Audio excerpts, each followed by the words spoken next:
Will you get more or less food stamps next month? It depends on where you live. Under the new COLA guidelines, some states will see an increase, and others will actually see their food stamps benefits get reduced. Alaska is the clear winner in this year's COLA lottery. The rates for Alaska will increase by about 6.48% for all regions, bringing the maximum EBT amount in Alaska to $1,937 a month for a family of 4. For the contiguous 48 states and Washington, D.C., the COLA adjustment will bring a 3.62% increase, bringing the maximum benefit for a family of 4 to $973 a month. Guam and the Virgin Islands will also see an increase of around 3.5%. But Hawaii is going to take a loss, and that feels really unfair right now with the timing of the fires and everything else. But starting October 1st, the federal government has decided that Hawaii's COLA adjustment will reduce the maximum benefits by almost 2%. This is going to drop the maximum allotment for a family of 4 down to $1,759, and this is going to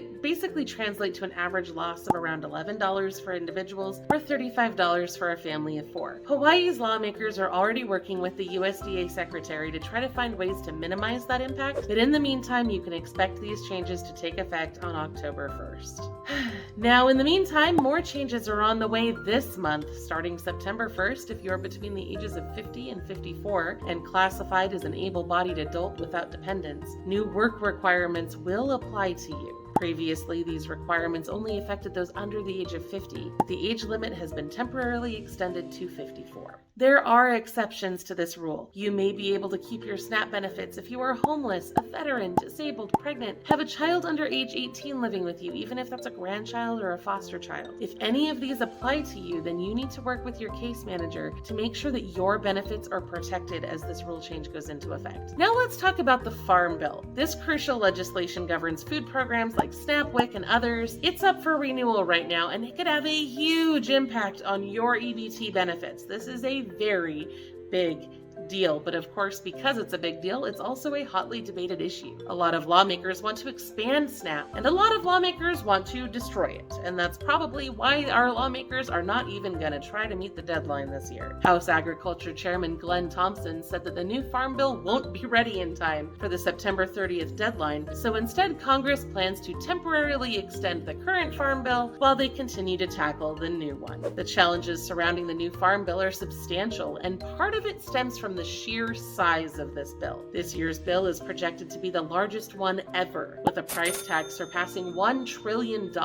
While the majority of that money goes toward food stamps, it also supports a range of other critical nutrition programs like the commodity subsidies, agricultural research, rural development, crop insurance, and export promotion. It's very important. But at the heart of all these discussions lies the most debated item of all, the SNAP program. Some people want to strengthen it, some people want to weaken it, and both sides are gearing up for battle. And one of the ways they are doing this is by introducing a lot of marker bills. Marker bills are small proposals that are not necessarily expected to pass as standalone bills, but they serve as rallying points for various ideas, and the marker bills that get the most support tend to ultimately find their way into larger legislative packages like the Farm Bill. Some of the marker bills that are being considered right now might ring a bell because I've talked to you about them before. My favorite one is the Keeping Kapuna Fed Act, which aims to provide more food for seniors. It's currently stalled at the subcommittee level, but could become a marker bill if it gets enough support, so please don't stop bugging your lawmakers about that one. But that's not the only one. There are a ton of these bills being introduced right now. Some of the new ones include the Food Secure Strikers Act of 2023, which would make striking workers eligible for food benefits. There's also the Dairy Nutrition Incentive Program Act, which would expand incentives to cover more dairy products like cheese and yogurt. The Ensuring Fee-Free Benefit Transactions Act aims to stop transaction fees on EBT purchases. The Improving Access to Nutrition Act aims to ease some restrictions on able-bodied adults without dependents. And the Tribal Access Nutrition Act is striving to allow tribal families to access both SNAP and FDPIR in the same month, since families currently have to decide between those two nutrition programs and can't get them both at the same time. But while the government tries to figure out what they're going to do about SNAP, food banks all over the country are reporting record demand. The Greater Cleveland Food Bank says that they are seeing their highest demand for food assistance ever, reaching our city in Oklahoma Oklahoma City reports that they are feeding twice as many people now that the emergency SNAP benefits ended in March. Other food banks are reporting similar effects, so clearly something needs to be done to get more food onto the plates of low-income Americans who need it. So of course, if you need help with food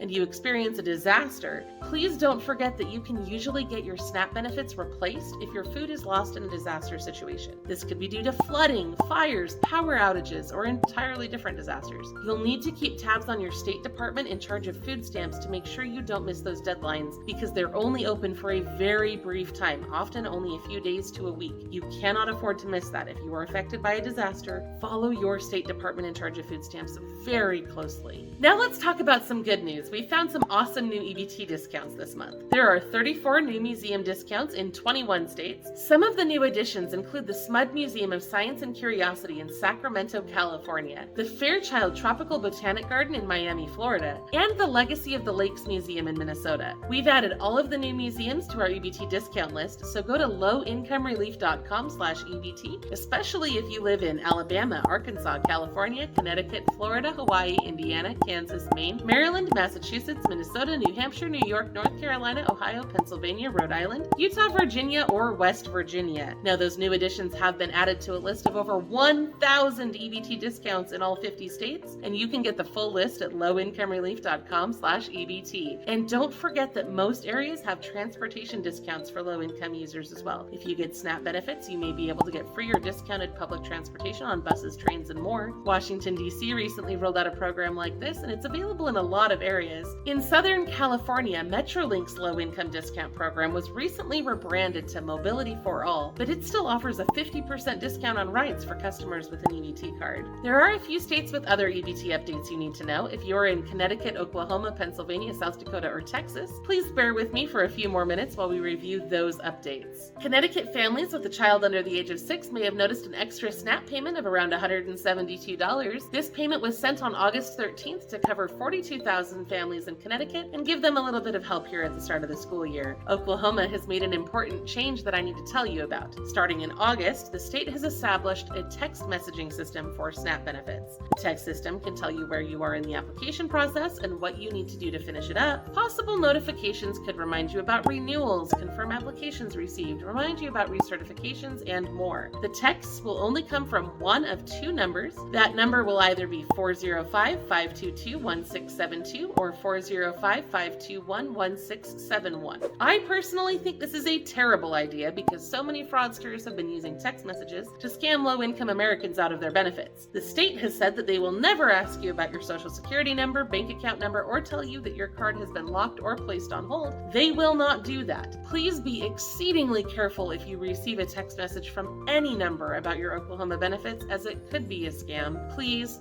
be careful. Pennsylvania has announced that college students can apply for a new SNAP flexibility program as long as they are enrolled in a qualifying employment or training program. The state is also reporting record enrollment in SNAP thanks in part due to a policy change last year that raised the income limits to 200% of the federal poverty level. That's $4,626 a month for a family of 4. South Dakota has a new state program that provides discounted tuition for students who receive SNAP benefits. The participating schools are Mitchell Technical College, Lake Area Technical College, Western Dakota Technical College, and Southeast Technical College. This program is specifically designed to help train SNAP recipients to fill high-demand jobs in fields that need more employees. Texas has made it easier for low-income people to get food stamps. In the last few months, Governor Abbott has signed several new laws into effect. One increased the asset limit for vehicles. Texas is one of only a few states that still uses vehicle value in the SNAP calculation, but this increase will help many more people qualify for food assistance. Another bill will help people leaving incarceration to re-enter society easier. This bill allows people to pre-register for SNAP before they leave the justice system. This way they can buy food when they are released instead of having to wait for an additional 30 days for their SNAP paperwork to process. Texas lawmakers also implemented some additional help and support for food banks, which is also so very needed right now, so that is great. That's all the news I have for you today. Please don't forget to check out our most recent live low-income news update for more ways that you can save money and get free stuff. I'll see you there.